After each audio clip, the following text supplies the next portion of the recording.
Rolling up black windows once you go down. You must be crazy if you think that I'ma slow down. Don't wanna hear it talking shit, fuck the drama. Keep it coming, I'ma send you to your mama. Mr. Whip, whip, flip, get the guns out. Dropping bodies in the place till the sun's out. अस्सलाम वालेकुम guys, मेरा नाम है अली रज़ा और आप देख रहे हैं वाइब स्टेशन विद अली। आज जो आप एक मोटरसाइकिल देख रहे हैं ये विलेक्ट्रा का रेट्रो है, जो कि आज से 1 साल पहले डिसकंटिन्यू हो गया था और ये पर्टिकुलर मोटरसाइकिल 12,000 किलोमीटर चल चुका है और इसके ऑनर जो हैं जैन साहब, उन्होंने इसे आज से 2 साल पहले परचेज़ किया था। इस मोटरसाइकिल का रिव्यू करने का मकसद कि आप 2 साल पुराने मोटरसाइकिल को देख सकें, जो कि उसकी परफॉर्मेंस कैसी थी, कि आपने ये बाइक किस ईयर में परचेज़ की। यार ये मैंने जो बाइक परचेज़ की थी ना, ये 2 साल पहले अगस्त के एंड में परचेज़ की थी। अगस्त के एंड में, यानी कि ऑलमोस्ट आपको 2 साल, तकरीबन 2 साल हो गए। 2 साल ऑलमोस्ट हो गए हैं इसको। एक अच्छा टाइम पीरियड है, तो आपका रिव्यू करने में बहुत मज़ा आएगा, क्योंकि आप इसकी अच्छाइयाँ और बुराइयाँ एक बहुत अच्छे तरीके से बता सकते हैं, जो कि हमारे नए आने वाले यूज़र्स हैं उनको। अच्छा, मुझे ये बता सकते हैं कि 2 साल के अरसे में आप इसे कितने हज़ार किलोमीटर चला चुके हैं? जी, तकरीबन मैं 10 से 11,000 किलोमीटर चला चुका हूँ। 10 से 11,000 किलोमीटर, यानी कि 2 साल में आपकी ऑलमोस्ट 50 किलोमीटर की डेली की रनिंग है। जी, 50-60 तकरीबन 40-50 किलोमीटर की मेरी रोज़ की रनिंग है। अच्छा जैन साहब, मुझे इसकी पेंट क्वालिटी, इसकी बिल्ड क्वालिटी से रिलेटेड जो बॉडी पार्ट्स हैं उसका एक छोटा सा एक रिव्यू मुझे चाहिए होगा, वो आप बता सकते हैं? आपका एक्सपीरियंस कैसा रहा? यार इसकी जो पेंट क्वालिटी है, जैसे टंकी वगैरह की, तो ये ओके है ना, ये ना तो कोई अच्छी है ना बुरी है, एवरेज कह सकते हैं इसको। मतलब 2 साल के अरसे में मुझे जो दिख रहा है वो बेहतर है अभी तक, और तकरीबन बॉडी ओके है। पार्ट्स की पेंट क्वालिटी, बाकी इसके जो नट्स वगैरह हैं और जो मडगार्ड है, जो सेफ गार्ड है, ये बिल्कुल बिलो एवरेज इसके अंदर कलर है। आप देखिए रस्ट आया हुआ है बिल्कुल, इसमें मैं देख रहा हूँ रस्टी पार्ट्स हुए हैं कुछ। हाँ, तकरीबन इसके एवरेज, बस एवरेज पार्ट है इसके। मतलब 2 साल के अरसे में, मतलब ये है कि पेंट क्वालिटी इसकी फ्यूल टैंक वगैरह की बेहतर रही। बाकी इसके अलावा जो मैं समझाऊं, बॉडी पार्ट्स में इसके जंग वगैरह थोड़ा बहुत जंग वगैरह लगा हुआ है, क्योंकि आपको पता कराची में रस्ट का भी थोड़ा सा प्रॉब्लम है। हम सी साइड के बहुत ज़्यादा करीब होते हैं, वहाँ पर रस्ट आ जाता है, वो मैं समझता हूँ। बाकी आप लोग जो कराची के अलावा दूसरे शहरों में रहते हैं, फॉर एग्जांपल लाहौर के यूज़र्स हैं, वो ज़रूर बताएं कमेंट सेक्शन में कि उनकी मोटरसाइकिल में बाकी के पार्ट्स में जो मेटल के हैं उसमें रस्ट आया है या नहीं। अच्छा जैन साहब, मुझे ये बताएं, जब आपने इस मोटरसाइकिल को पहली दफ़ा देखा था तो आपका फर्स्ट इंप्रेशन क्या था इस मोटरसाइकिल से रिलेटेड? यार इसको जो मैंने फर्स्ट टाइम देखा था ना, तो ये जो है मुझे बिल्कुल कैफे रेसर टाइप लगी थी। कैफे रेसर जो बाइक होती थी ना, तकरीबन 30-40 साल पहले इसका स्कोप होता था। बिल्कुल, तो मुझे दरअसल जो है ना ओल्ड शेप वैसे ही पहले से पसंद था। कि आज से 3 से 4 साल पहले नॉर्मली ये इलेक्ट्रिक मोटरसाइकिल रोड्स पर नज़र नहीं आती थी, तो उस टाइम पे लोगों का क्या रिएक्शन होता है जब आपको ये मोटरसाइकिल के साथ दिखते थे? यार तकरीबन मुझे 2 साल हुए ना, तो 2 साल पहले जो है तकरीबन कम बाइक से दिखती थी रोड पे। तो ये बेसिकली जब मैं जाता था बाइक पे, तो लोग देखते हैं, रुक के पूछते हैं कि भाई ये कहाँ से ली, कितने की ली, कौन सी बाइक है, इलेक्ट्रिक बाइक है। काफ़ी लोगों का तो सवाल ये होता है कि आपने 70 को मॉडिफाई कराया है या 75 को कराया है। बिल्कुल, तो बस यही लोग पूछते हैं इस बारे में कि क्या चीज़ है। ये थोड़ी सी यूनिक लगती है दिखने में। बिल्कुल। मोटरसाइकिल को परचेज़ किए हुए आपको 2 साल ऑलमोस्ट हो गए, तो इन 2 साल के अरसे में अपनी परचेज़ को अगर आप देखें तो क्या ये वर्थ इट है उस टाइम के हिसाब से? आपका डिसीजन बिल्कुल सही था इसको परचेज़ करने का? वर्थ जो थी ना इसकी, वो थोड़ी सी ज़्यादा थी। 3,80,000 के करीब ये बाइक के प्राइस है। बिल्कुल, और उस टाइम मैंने इसलिए लिया था कि वो पेट्रोल जो है वो 300 प्लस पे जा रहा था।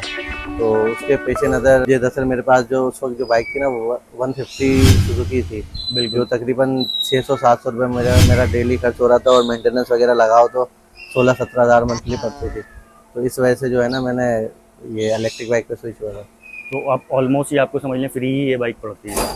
तकरीबन फ्री पड़ती है, इसमें जो खर्चा है कुछ भी नहीं उसे है। आप सोलर पे चार्ज करते हैं या के इलेक्ट्रिक पे? ये सोलर पे चार्ज होती है। सर आपको तो फिर आपने इसकी कम्प्लीटली ROI पूरी ही कर दी है 2 साल के अरसे में। अगर आपने 10,000-12,000 किलोमीटर से चला लिया है तो आपको तो ये ऑलमोस्ट बाइक अब फ्री पड़ गई है। नहीं, ये अभी तक फ्री नहीं पड़ी, अगर ये 2 साल और चलेगी तो फ्री पड़ेगी। तो जैन साहब, इसकी सस्पेंशन से रिलेटेड कुछ बता सकते हैं कि फ्रंट और रियर सस्पेंशन इसकी बम्पी रोड्स पे कैसी रही कराची के? यार इसकी फ्रंट और रियर सस्पेंशन जो है ना, वो ओके है, बस ना तो बहुत अच्छी है ना तो कोई ख़राब है। लेकिन ये इसकी जो फ्रंट जो सस्पेंशन है ना, वो फिर भी थोड़ी सी एवरेज है, यानी कि इसमें काम होने की ज़रूरत है।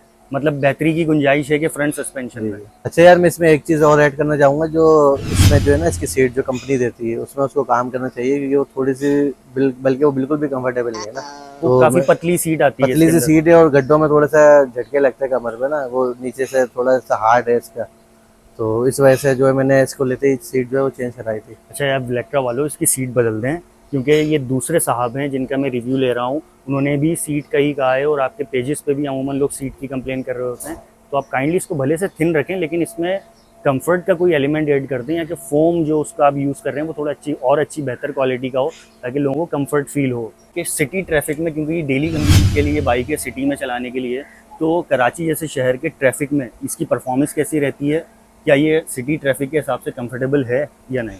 जी, ये सिटी ट्रैफिक के हिसाब से बिल्कुल कंफर्टेबल है अगर इसकी सीट चेंज हो जाए तो ये इसकी जो ओरिजिनल जो सीट थी वो कंफर्टेबल नहीं है। टॉप स्पीड और इसकी माइलेज, पहले हम बात करते हैं टॉप स्पीड की। इस वेरिएंट की 65 कंपनी टॉप स्पीड क्लेम करती है, क्या ये 65 अचीव करती है या नहीं? नहीं, ये नॉर्मली 60-61 अचीव करती है और कभी कभार 63 तक चली जाती है। 80 to 100 कंपनी इस मोटरसाइकिल पे क्लेम करती थी आज से 2 साल पहले। क्या जो कंपनी रेंज क्लेम करती थी उस पर मोटरसाइकिल पूरी अचीव करती थी या नहीं?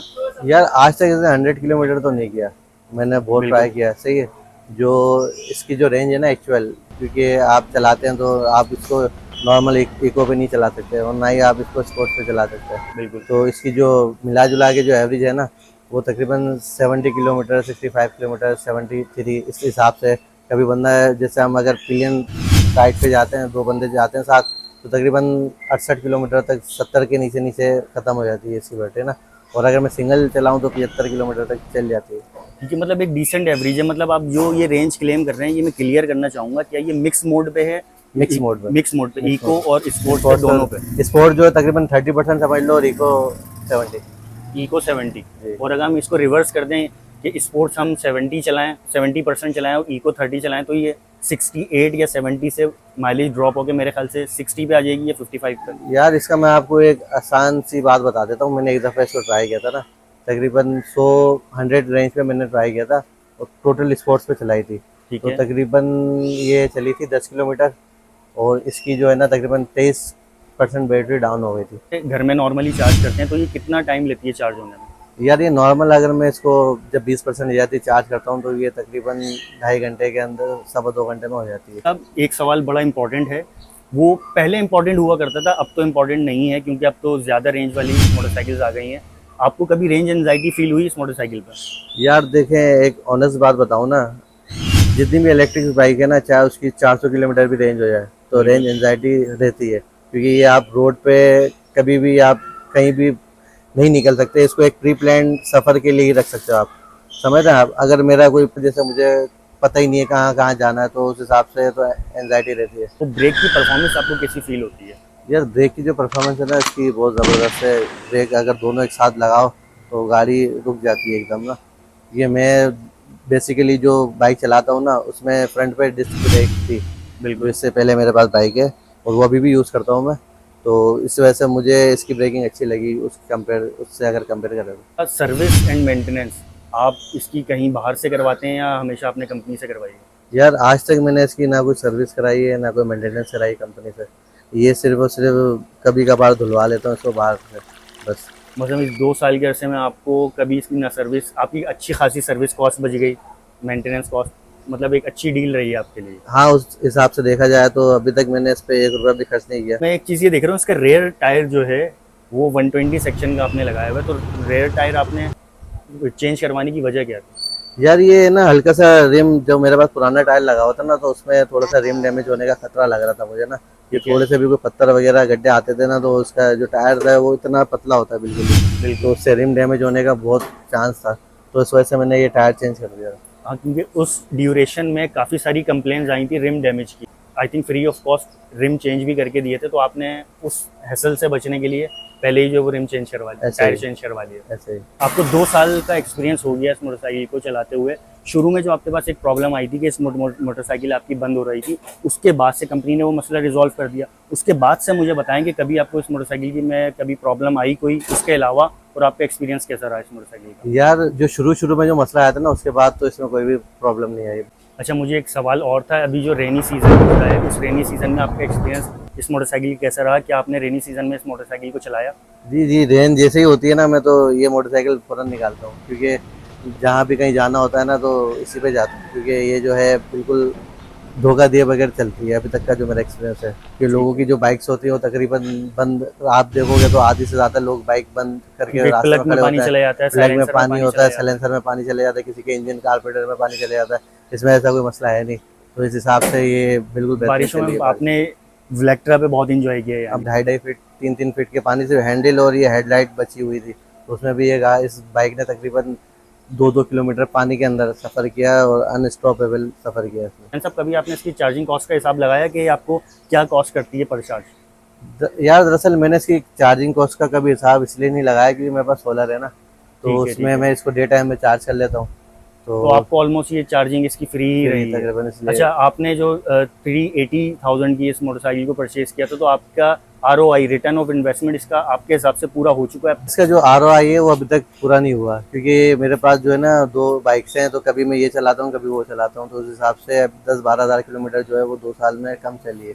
अगर ये तकरीबन ये 40,000 किलोमीटर तक चलेगी तो इसका जो ROI होगा वो पूरा हो जाएगा। ROI इसकी तकरीबन कितनी, मतलब 20 to 30% तो इसकी पूरी कर चुके हैं ऑलमोस्ट। तकरीबन 25% तक तो इसकी हो चुकी है। तो अपनी परचेज से खुश हैं या नहीं है, मैं ये जानना चाह रहा हूँ। यार परचेज से मैं खुश हूँ, लेकिन जो इसकी जो उस वक्त जो परचेज की जो प्राइस थी ना वो हाई थी, बिल्कुल। तो आज जो इसकी जो प्राइस है वो 225 के अराउंड है, तो ये बिल्कुल बेहतरीन प्राइस है सर। तो ओवरऑल एक्सपीरियंस इस मोटरसाइकिल से रिलेट कैसा रहा? यार इसका ओवरऑल जो एक्सपीरियंस है ना वो अच्छा है, ये माशाल्लाह से इसने बिल्कुल भी तंग नहीं किया कहीं।